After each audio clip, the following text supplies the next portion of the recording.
Bienvenidos a su programa El Hospital Contigo, programa institucional de la empresa social del Estado, Hospital Germán Vélez Gutiérrez de Betulia, en el cual enfatizaremos temas de promoción y prevención, citas médicas, farmacia, planificación familiar, vacunación, salud pública e información de interés. El Hospital Contigo, de la empresa social del Estado, Hospital Germán Vélez Gutiérrez de Betulia, porque tu salud es nuestra pasión.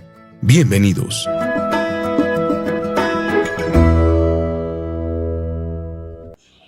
Hola a todos y todas, bienvenidos a este programa Hospital Contigo. Mi nombre es Paula Fernández, soy psicóloga del programa de salud pública y hoy vamos a hablar de los derechos sexuales y reproductivos. Estamos en el marco del Día Internacional de la Salud Sexual y Reproductiva y hoy vamos entonces a enfocarnos un poquito en qué son los derechos sexuales y reproductivos. Estos derechos van ligados a todos los derechos humanos. De hecho son considerados los derechos más importantes porque hacen parte de una esfera muy íntima del ser humano. Entonces hoy estaremos hablando un poquito de cada uno de esos derechos, de lo que implican, de lo que son y de lo que constituyen a nivel de la sexualidad del ser humano. Lo primero que debemos hacer es entender un poquito qué es la sexualidad. La sexualidad es una construcción social, es simbólica, obviamente parte de una realidad biológica, psicológica, cultural e histórica de las personas. Es en una sociedad determinada, no todos obviamente vivimos en el mismo contexto y tenemos la misma cultura, por ende no todos entendemos la sexualidad de la misma manera. Esta sexualidad implica obviamente aspectos psicológicos, aspectos emocionales, comportamientos cognitivos, comunicativos y es importante para un desarrollo pleno individual dentro de la sociedad. Los derechos sexuales están encaminados principalmente al ejercicio y desarrollo libre, informado y saludable de la sexualidad en todas sus esferas, en la esfera satisfactoria, en el relacionamiento con el otro. Obviamente vamos a hablar un poquito de que están libres de violencia y tengamos muy presente que todos estos derechos sexuales van a estar muy ligados a los derechos humanos, solo que se van a enfocar en esa parte principalmente.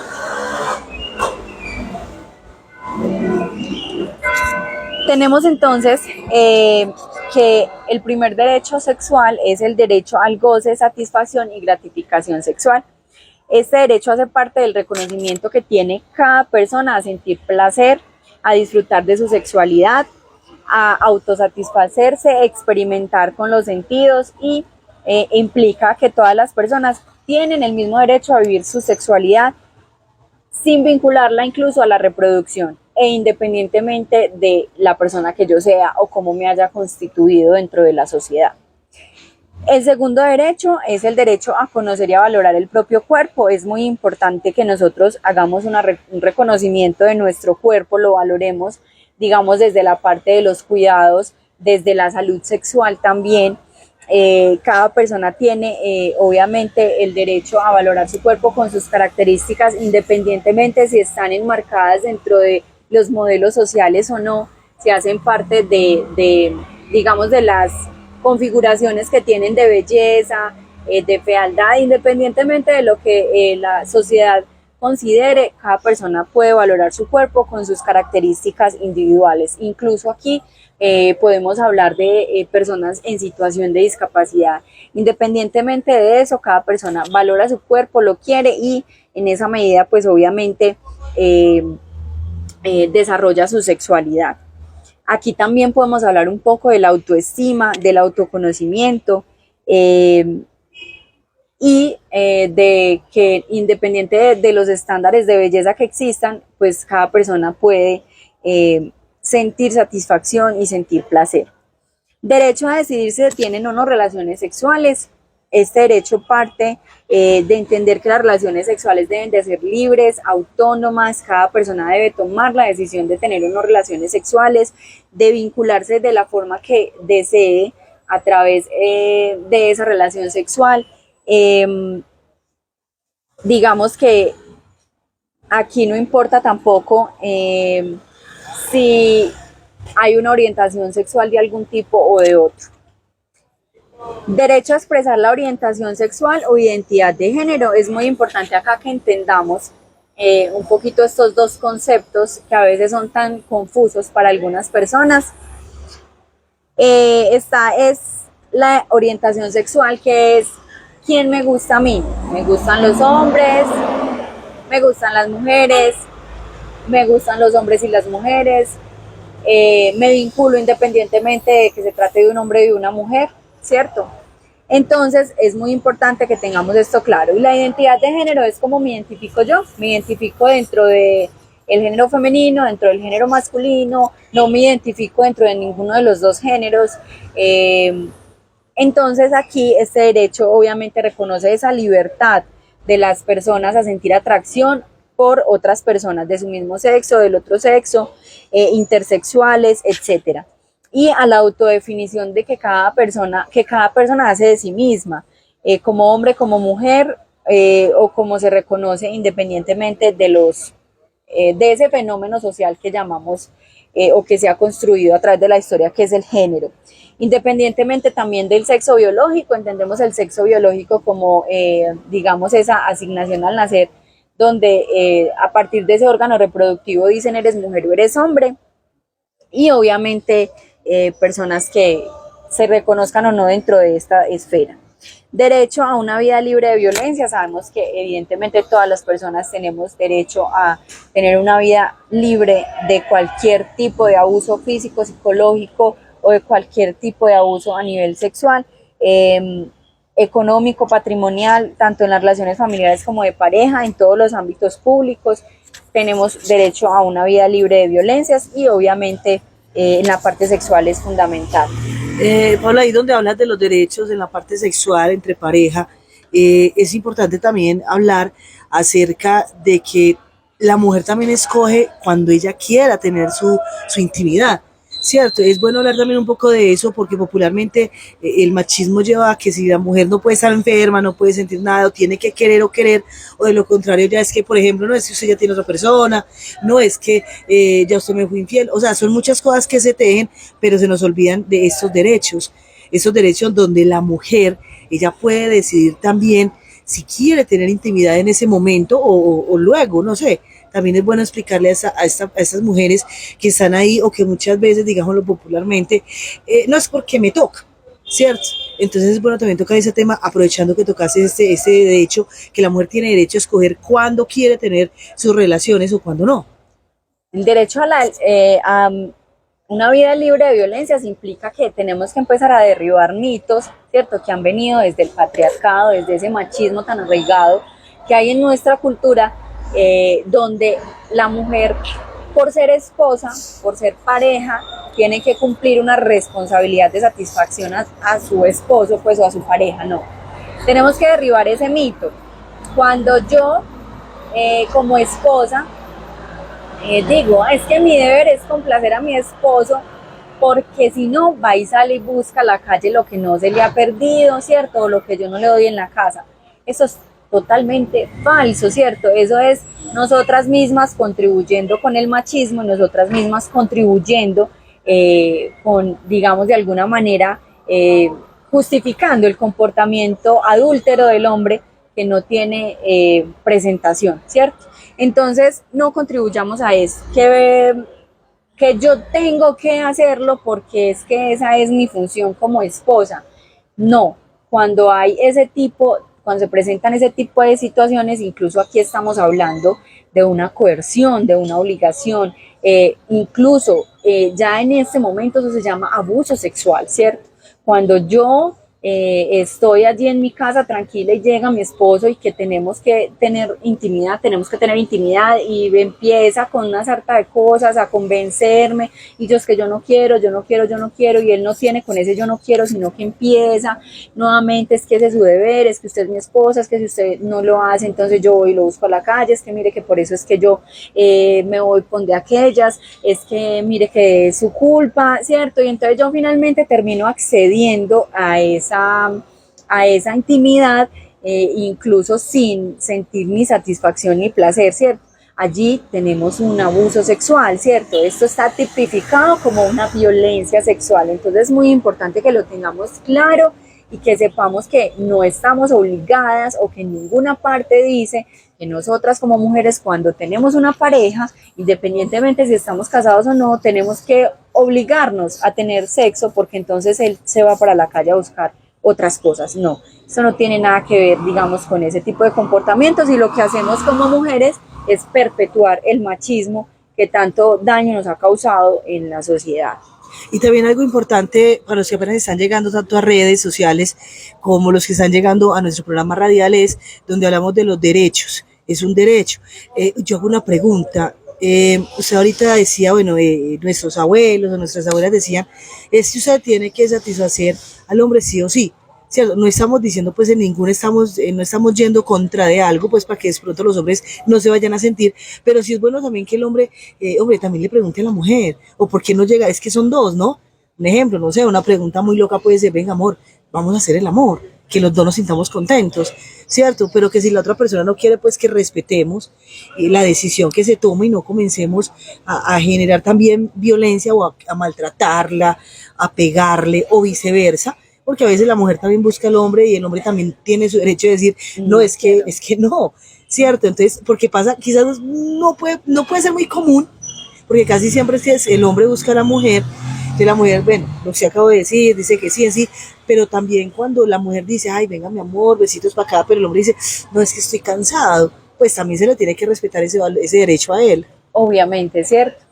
Y yo creo que es poco común que suceda que de pronto nosotros como mujeres transgredamos esa situación y digamos, es que si no, usted me tiene que cumplir. Yo creo que eso es complicado que pase, pero sí, obviamente, cada uno tiene la libre elección y el derecho a decidir si tiene o no tiene relaciones sexuales, ¿cierto? Ya lo hablamos aquí dentro de estos derechos. Cada persona es libre de elegir cuándo tiene relaciones sexuales, con quién tiene relaciones sexuales, cómo disfruta esas relaciones sexuales. Y obviamente si en algún momento las tiene o si no las tiene o si no quiere iniciar una vida sexual. Sabemos que ahorita hay nuevas formas de vincularnos relacionalmente con otras personas y no necesariamente tiene que ser a través de las relaciones sexuales. Conocemos personas que no disfrutan las relaciones sexuales o son asexuales o dentro de ese concepto de asexualidad deciden vincularse de una manera muy diferente. Entonces hay que respetar absolutamente todo esto. Es muy importante que como comunidad, ustedes los padres que nos están escuchando, comprendan que ahora las generaciones han cambiado bastante y hay muchos conceptos que, digamos, son a veces difíciles de entender y que parten a veces de los adolescentes y nos quedamos como pensando, ay no, ¿qué es esto tan loco? Pero esas son las nuevas formas de vincularnos, ¿cierto? Las nuevas formas de entablar relaciones con el otro. Y muy importante que nosotros, previo a tantas cosas que suceden por esta situación de lo sexual, nos informemos muy bien, ¿cierto? Estemos muy bien informados, busquemos en internet, en esas fuentes confiables, sepamos utilizar esa herramienta tan valiosa y no estemos por allí pues saltando de un tema al otro y llenándonos como de muchas cosas que a veces obviamente lo que van a hacer es confundirnos y es ponernos a pensar de pronto en lo que no es o en lo que no se debe. Y aquí sale otra pregunta, aprovechando pues que estamos, yo digo como muy preguntona a veces con estos temas, pero sé que muchas personas que nos escuchan dirán, bueno, pero ¿y qué pasaría con esto? Hablemos del derecho que tiene la mujer adolescente en tomar la decisión a qué edad quiere planificar. También cabe ahí, doctora, le hago la pregunta, ¿por qué? Porque uno se encuentra en el hospital y, por ejemplo, llega la niña, seamos conscientes de algo, ya no es un tabú, ¿cierto? Botemos los mitos, que es que, ejemplo, se puede tener relaciones y no va a quedar en embarazo. Hay muchos tabús sobre eso, que más adelante pues hablaremos del tema, pero es donde la niña se acerca donde la mamá, no sé, hablemos, hoy en día ya los jóvenes, desde los 13 años o quizás más temprana, quieren empezar su vida activa sexualmente. Entonces la niña se puede acercando de la mamá o quizás al niño y le dice, mamá, venga, es que yo quiero comenzar a planificar. Y pasan dos cosas, una, le meten una pela como para que no se vuelva a preguntar, o simplemente no le dan la confianza para que llegue y pregunte cómo puedo hacer. Entonces es muy bueno, doctora, que también hablemos un poquitico de ese tema, porque si yo como mujer X 14, 15 tomo la decisión de abrir o comenzar de tener esa vida sexual, creo que es derecho a que yo le diga a mi papá o a mi mamá, venga que yo quiero, pero en caso tal si mi papá y mi mamá no me apoyan, lo que hay que prevenir es un embarazo. esa persona, ¿qué puede hacer si quiere ese derecho, hacer cumplir ese derecho si lo quiere hacer en X o Y momento? Aclaramos, no le estamos diciendo que la niña de 13 años o 14 pues ya tiene que comenzar una vida activa, sino que son cosas que pasan en la realidad, no podemos taparnos ni hacernos a un lado con la realidad que pasa en nuestro municipio, en Colombia o en los departamentos. Bueno, lo primero que yo creo que aquí debemos pensar en que, digamos que ahorita lo vamos a abordar pues un poquito más, es que hay unos derechos reproductivos, ¿cierto? Uno de esos derechos entonces es, yo tengo derecho a iniciar mi vida sexual en cualquier momento, ¿cierto? Obviamente lo más importante y lo ideal es que pues seamos maduros sexualmente. La madurez sexual en Colombia es a partir de los 14 años, ¿cierto? Pero pues digamos que aunque no concordemos, eso es lo que está escrito en la ley.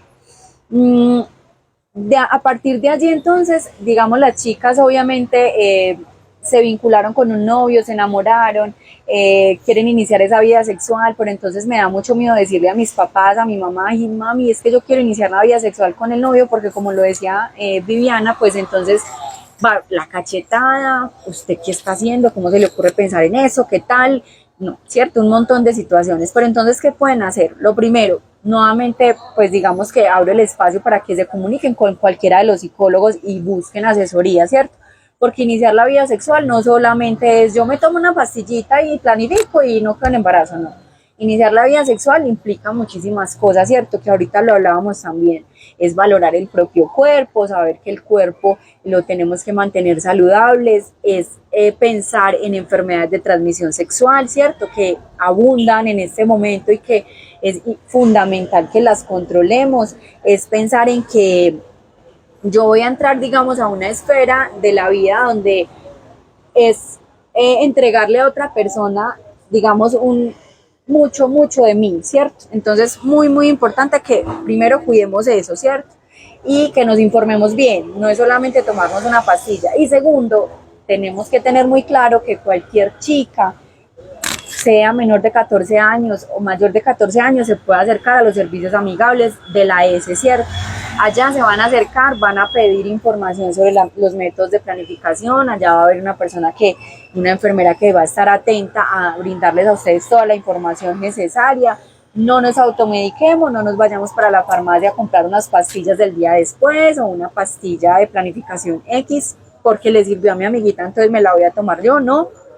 Vamos a los servicios amigables de allá de la ES, con la enfermera nos va a explicar todos esos métodos, podemos ir solas, no tenemos que ir con nuestros papás, se les va a brindar toda la información, eso sí, si es una menor de 14 años, que de pronto en ese relato y en esa indagación sobre los métodos de planificación se evidencia que ya inició su vida sexual y que de pronto aquí sabemos que menor de 14 años que inicie su vida sexual es considerado abuso sexual y esto es un tema también muy amplio para tocar, pero entonces obviamente se debe hacer un reporte a comisaría de familia si se evidencia que esta menor de edad pues ya inició su vida sexual. ¿Por qué? Porque entonces si lo hace con un chico de su misma edad, bueno, entonces podemos entrar a un diálogo con esos dos menores, con sus padres, pero si de pronto es una chica de 13 con un chico de 25 años, de 24, aquí hay obviamente, digamos, una superioridad en años bien avanzada, entonces digamos que por el tema de madurez sexual, como lo expliqué ahorita, y muchas cosas, pues es considerado abuso sexual, porque entonces esta persona de 24 años puede persuadir mucho más fácil a esta persona que tiene solo 13, ¿cierto? Entonces, fundamental que tengamos eso claro, pero todas se pueden acercar a la ES y buscar, digamos, información sobre esos métodos de planificación y también si quieren acceder a ellos, ya habría pues otro tratamiento para ellos. Si es mayor de 14 años, evidentemente pues va a poder acceder a estos métodos de manera más directa, ¿cierto? Pero cualquiera, no tienen que, digamos, que decirle a la mamá o que tengo que subir al hospital con mi mamá y mi mamá se va a dar cuenta, no. Y recordemos también aquí la confidencialidad en los servicios de salud, ¿cierto? En los servicios de salud no puede salir la enfermera a decir que peranita, fulanita, sultanita, vinieron aquí a buscar métodos de planificación y son menores y bueno, en fin, no. Digamos, eso se debe tratar con toda la confidencialidad del caso y lo que implica. Entonces, aquí se abre la puerta de esos derechos reproductivos, ¿cierto? Derecho a decidir libre y responsablemente el número de hijos que voy a tener. Es muy importante que en este derecho nosotros sepamos que hay, digamos, que generar vida con conciencia, ¿cierto? Yo tengo que generar vida con conciencia a partir de la planificación familiar, ¿cierto? De generar, digamos, un plan de vida donde quepan los hijos, ¿sí? Tener un proyecto de vida bien establecido donde incluya a mis hijos, no tener hijos porque fue un accidente, eso no es lo ideal, aunque sucede, ¿cierto? Pero entonces aquí yo decido cuántos hijos voy a tener, si voy a tener uno o dos, entonces no me tienen por qué estar diciendo que si ya tuve uno, ¿cuándo le voy a dar el hermanito? O si no he tenido hijos, ¿por qué no tiene un hijo? O es que la mujer que se opera sin tener hijos es una egoísta, pero el hombre que se opera sin tener hijos es muy responsable. Entonces, digamos que aquí es fundamental que tengamos claro que cada uno decide cuántos hijos va a tener. Sí, algo importante, ahí que hablamos de los hijos, devolvámonos también, porque anteriormente no, es que la mujer tiene que darle 12 hijos al hombre, por decir algo, ¿no? No, es que si nos casamos, usted me tiene que dar 5 hijos, pero la mujer donde realmente quiere es uno, ¿cierto? Porque la situación económica de hoy en día avanza y es más como, popularmente se dice, es que traemos hijos a sufrir, o eso que dicen, no, es que cada niño trae su pan debajo del brazo. Pues, o sea, también tenemos que ser un poco aterrizados sobre esa parte, y el egoísmo en algunos momentos, tanto de algunos hombres, donde no permiten que la mujer planifique. Entonces es un derecho también muy importante y que no se nos olvide que es yo decido cuántos hijos también quiero tener, ¿no? Y creo que es el deber respetable tanto del hombre como de la mujer. Si el hombre dice, bueno, es que yo quiero tener un solo hijo, me respetemos, y la mujer pues creo que debe llegar a un diálogo con él. Bueno, mi amor, yo quería otro, pero miremos si no, entonces es dialogar, pero no es pasar sobrepasarnos o pisotear, que porque usted es mujer y yo soy el hombre, yo quiero tantos hijos, o que porque usted es la mujer y puede dar los hijos y yo quiero tantos. Entonces también es una parte importante de allí para que también tengamos presente los derechos que hay por miti-miti, llamémoslo popularmente. Exactamente, muy, muy importante que tengamos eso en cuenta. Eso es una decisión de dos, ¿cierto? Generalmente. Yo sé que ocurren situaciones donde esto se sale de las manos porque hay situaciones que o el método no me funcionó, o el preservativo se rompió, o pasó algo que implicó que hubo un embarazo, pero digamos que de alguna manera responsablemente entonces también voy a buscar toda la información para poder decidir si ese es el primero y el último, o si voy a tener más hijos, ¿cierto? Ligado a este derecho está el derecho a decidir ser padres o madres, ¿cierto? Siempre buscando toda la información requerida para adquirir esta responsabilidad tan enorme. Derecho a conformar una familia de la forma que yo la quiera conformar. Si yo quiero conformar una familia con otra mujer, con un hombre, si mi familia va a ser conformada por yo solita o un hombre solito, o si no queremos hijos, sino que vamos a tener mascotas y esa también se va a llamar familia, pero yo decido cómo conformar mi familia y tengo el derecho a hacerlo, ¿cierto? De la manera que yo lo considere pertinente. Derecho a iniciar o postergar el proceso reproductivo. Yo elijo en qué momento, y por eso digo generar vida con conciencia, porque es muy importante que lo tengamos claro. Yo debo tener claro en qué momento de mi vida está proyectado tener hijos, ¿cierto? Y este derecho, digamos que es fundamental que lo tengamos en cuenta y que realmente lo apliquemos, o que realmente, pues digamos, se haga viable en nuestra vida. El derecho a iniciar o postergar el proceso reproductivo. Yo veré si tengo un hijo a los 35, ¿cierto? Yo veré si tengo un hijo a los 20, ¿sí? Lo ideal es que sepamos que cuando obviamente es menor de edad, hay muchos riesgos en un embarazo, muchos riesgos no solamente a nivel físico, sino psicológico, emocional, hay riesgos sociales incluso. Entonces, tenerlo presente, ¿cierto? No que una jovencita de 15 años, digamos, ella tiene su derecho también de iniciar o postergar el proceso reproductivo, pero siempre y cuando busque información, se informe, sea responsable, tenga la capacidad para poder de alguna manera incluirlo en su proyecto de vida, ¿sí?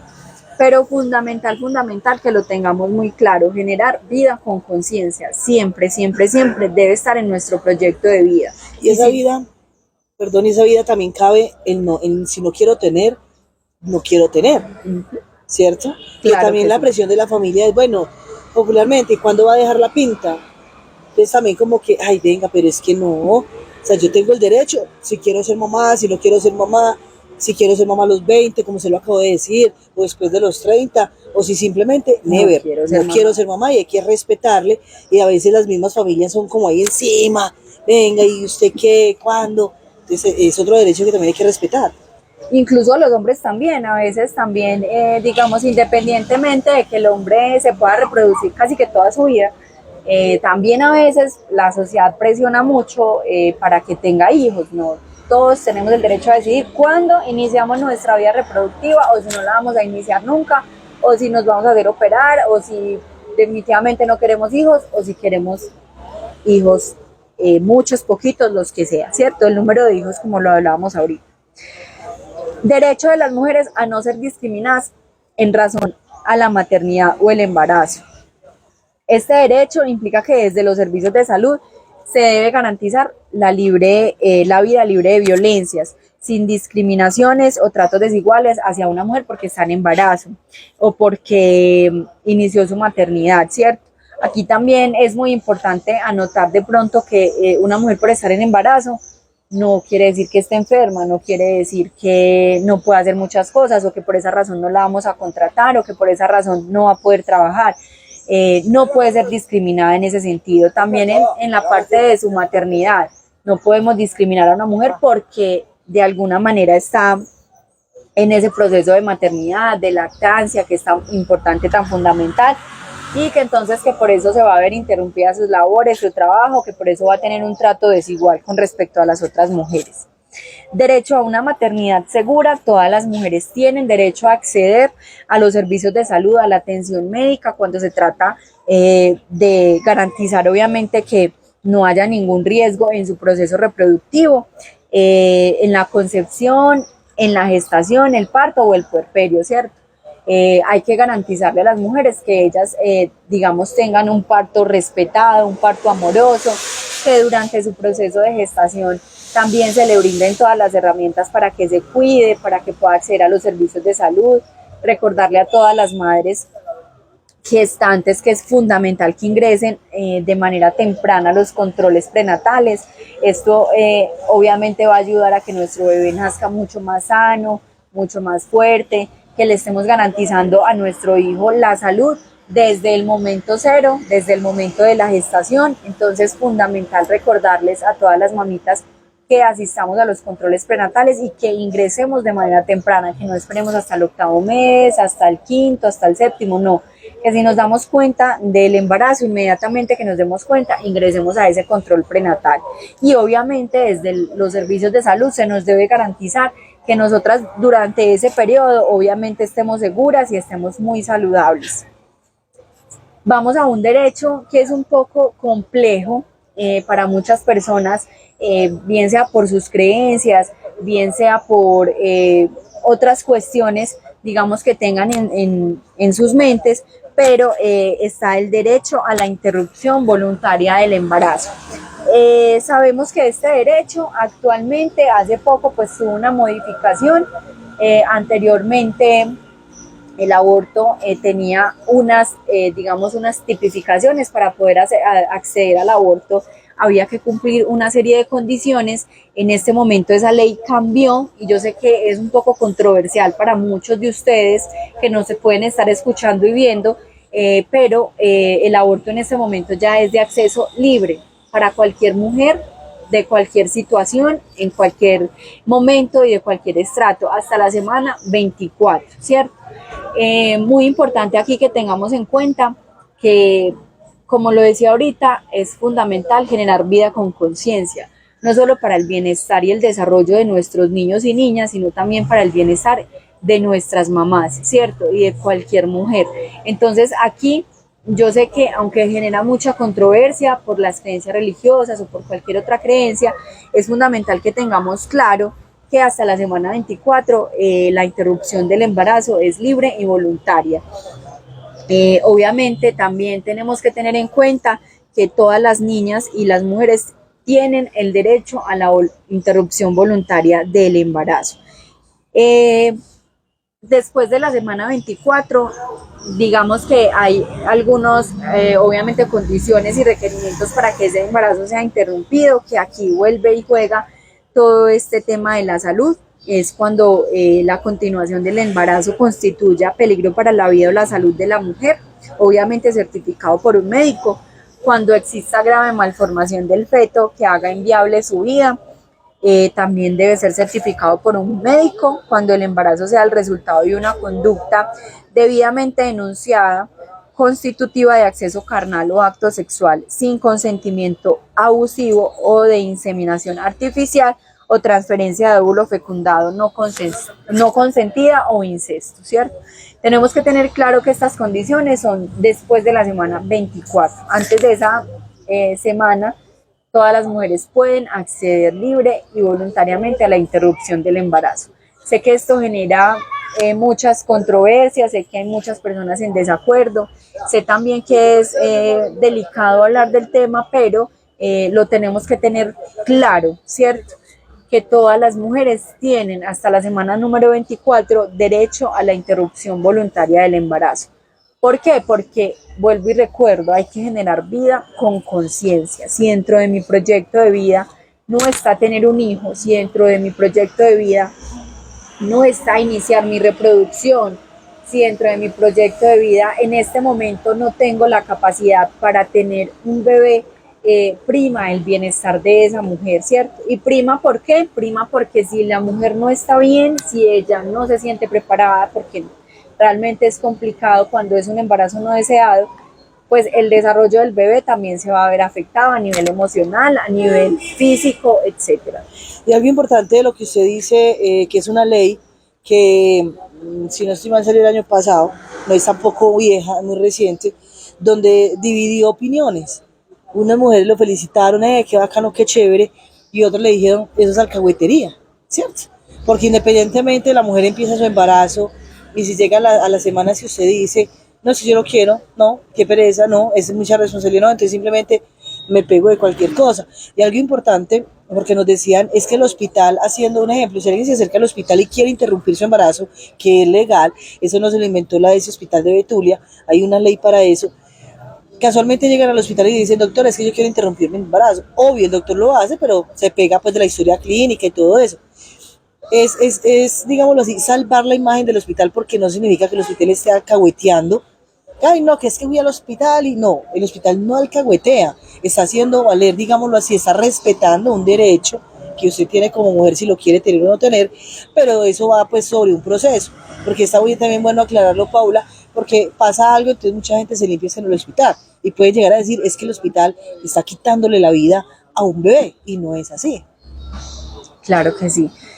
Como lo dije, es un derecho de las mujeres y ese derecho hay que cumplirlo, ¿cierto? Y como lo dice Viviana, no es el hospital, no es la entidad de salud a la que yo acuda a realizar esa interrupción voluntaria del embarazo, sino que es la mujer quien toma la decisión, y finalmente, ¿qué hacen las entidades de salud? Cumplir con la ley y garantizar ese derecho a esa mujer que desea interrumpir voluntariamente su embarazo. Sé que esto es un tema muy controversial, pero aquí es muy, muy importante que volvamos un poquito a la educación, y la educación empieza desde casa, ¿cierto? Recordarle a los padres de familia, estamos educando adolescentes para que no queden en embarazo, pero no estamos educando adolescentes para que se protejan de cualquier enfermedad de transmisión sexual. Estamos educando a las mujeres para que no queden en embarazo, pero no educamos a los hombres para que usen preservativo. Es importante que, nuevamente les digo, derribemos toda esa cultura machista y le enseñemos a los hombres a ser responsables sexualmente. Tenemos hombres que no son responsables sexualmente, que no utilizan preservativo, aquellos adolescentes que se dejan llevar, que porque no se siente igual, que porque el preservativo no sé qué genera, que porque, bueno, millones de mitos que tienen alrededor del uso del preservativo, y hombres que desde casa no son educados sexualmente. Ustedes dicen a veces, los padres de familias, que la responsabilidad de la educación sexual está en el colegio. No está en el colegio. Si ustedes ven las mallas curriculares de estudio, en ninguna parte, digamos, el colegio debe necesariamente tocar estos temas. Hay unos proyectos, hay unas articulaciones con programas externos donde nosotros vamos y les enseñamos y les educamos a sus chicos en este sentido, pero el trabajo más arduo, más grande lo deben hacer los padres, porque entonces vemos padres que incluso dicen no se ponga eso, o incitan a los chicos a que inicien su vida sexual a edad temprana porque eso lo va a hacer hombre.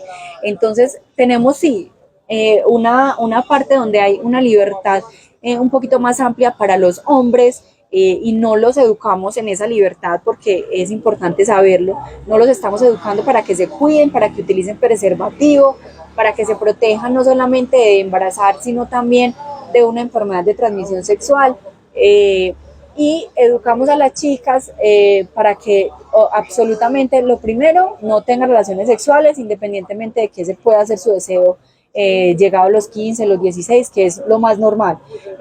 Lo segundo, les decimos, hay que planificar, planifique para que no quede en embarazo, pero no le decimos exija el condón. Usted como mujer debe exigir el preservativo, ¿cierto? Porque es que las pastillas de planificar, la pastilla del día después que la mal utilizamos, no previene una infección de transmisión sexual, no previene la sífilis, el VIH, el VPH, no previene ninguna de esas ITS. Lo único que hace es prevenir un embarazo. Entonces, pensemos muy bien, padres de familia, cómo estamos educando en casa, porque cogemos la niña de 14 años porque la vemos en noviada y vengamos para el hospital para que planifique, ¿cierto? Pero cuando le decimos y cuando la educamos, vea, usted sabe que si usted inicia su vida sexual hay que exigir el condón, usted sabe que si usted inicia su vida sexual, detrás de ese inicio de la vida sexual van a venir infecciones normales vaginales, van a venir muchísimas cosas que pueden suceder en esa relación de pareja, ¿cierto? No los educamos, no los estamos educando sexualmente desde casa, le dejamos la responsabilidad a la institucionalidad y nosotros nos quedamos cortos en esa educación porque son espacios que por evidentes razones son espacios más cortos, más pequeños, de menor tiempo, ¿cierto? Entonces, la educación es desde casa, eduquemos a nuestros niños desde edades muy tempranas, desde la primera infancia, en educación sexual. ¿Para qué? Para prevenir abuso sexual, ¿cierto? Para más adelante tener chicos responsables y chicas responsables, para que no lleguemos a un embarazo adolescente, para que no lleguemos a tener la cantidad de infecciones de transmisión sexual que en este momento tenemos, además porque eso genera mucha vergüenza en nuestros adolescentes y no acuden al servicio médico, dejan que esto les coja ventaja, se vuelven enfermedades mucho más graves y allí sí es cuando van al médico. No, eduquemos desde casa para que podamos tener un servicio de salud más oportuno y puedan los chicos llegar y tener la confianza de decirle a su papá, mire lo que tengo, o a su mamá, mire lo que me pasó, mire lo que estoy sintiendo, y podamos acudir al médico y no dejemos que esto avance y avance. O peor aún, tengamos sífilis gestacional, que son estas chicas en embarazo que tienen enfermedades de transmisión sexual, y entonces hay todo un proceso detrás de ello, no estamos teniendo tratamiento oportuno y podemos tener entonces nacimientos, digamos, con malformaciones o niños con problemas de salud a causa de estas situaciones. Muy importante que eduquemos, y ese es el mensaje principal de hoy, conozcamos los derechos sexuales y reproductivos, eduquemos nuestros hijos y obviamente brindémosles información muy oportuna respecto a todo el tema de la sexualidad, que recordemos que no únicamente es la parte íntima o tener intimidad, no, la sexualidad abarca muchas cosas y como lo decía ahorita, orientación sexual, identidad de género, que ahorita eso también genera muchas dificultades a nivel familiar. Ya para finalizar este espacio, también es importante decirle a los papás que no les dé pena hablarle de sexualidad a sus hijos, ¿cierto? Yo recuerdo que vuelvo a la época de nuestros papás, abuelitos, que el hijo tenía alguna duda y lo embobaban como con cositas. Un ejemplo básico le decían, no, es que la mujer si tiene su primer relación no queda en embarazo porque es la primera vez. Eso es falso, ¿cierto? Eso es nulo en su totalidad. Entonces también como que los papás no se alarmen cuando sus hijos lleguen a preguntarles cómo se usa el papá con el niño, papá, cómo se usa un condón. O que la hija le pregunte a la mamá, ¿cuáles son los métodos de planificación? O sea, no les cierren los ojos y no digan mentiras, porque el perjudicado va a ser tanto su hijo si llega a quedar en un embarazo no deseado, y usted como papá, porque no le dio la libertad de que cogieran usted. Entonces creo que también es un tipcito, doctora Paula, donde le decimos, venga, estamos en una sociedad más abierta. Si usted como papá no le contesta, el amiguito le contesta. Y le contesta, un ejemplo, hasta por hacerle la maldad. No, eso no pasa nada, hágale que y tenga la maldad. Entonces es muy bueno cuando encuentran esa relación de confianza y pues yo puedo llegar libremente a decirle a mi mamá o mi papá, es que quiero comenzar a planificar. O papá, ¿qué es el condón?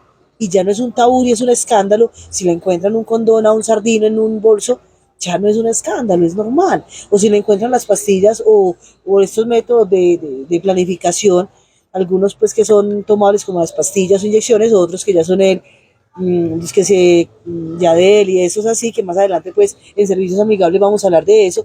No nos asustemos, ya estamos en una sociedad donde dicen por ahí, nosotros somos la educación de nuestros hijos sexualmente. Y si tenemos alguna duda, nos acercamos al hospital. Claro que sí, esos papás que también tienen dudas sobre cómo abordo este tema con mi hijo, nos pueden buscar a nosotros los psicosociales, podemos conversar, podemos hablar un ratico, los podemos asesorar y brindarles herramientas para que ustedes sepan cómo abordar la sexualidad con sus hijos. Entonces, cerramos el programa.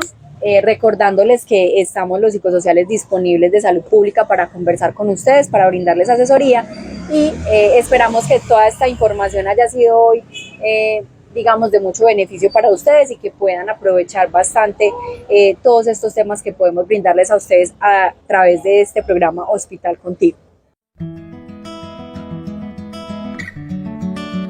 Aquí finaliza su programa El Hospital Contigo, programa institucional de la Empresa Social del Estado, Hospital Germán Vélez Gutiérrez de Betulia, en el cual enfatizamos temas de promoción y prevención, citas médicas, farmacia, planificación familiar, vacunación, salud pública e información de interés. El Hospital Contigo de la Empresa Social del Estado, Hospital Germán Vélez Gutiérrez de Betulia, porque tu salud es nuestra pasión. Gracias por escucharnos y sigan en la sintonía.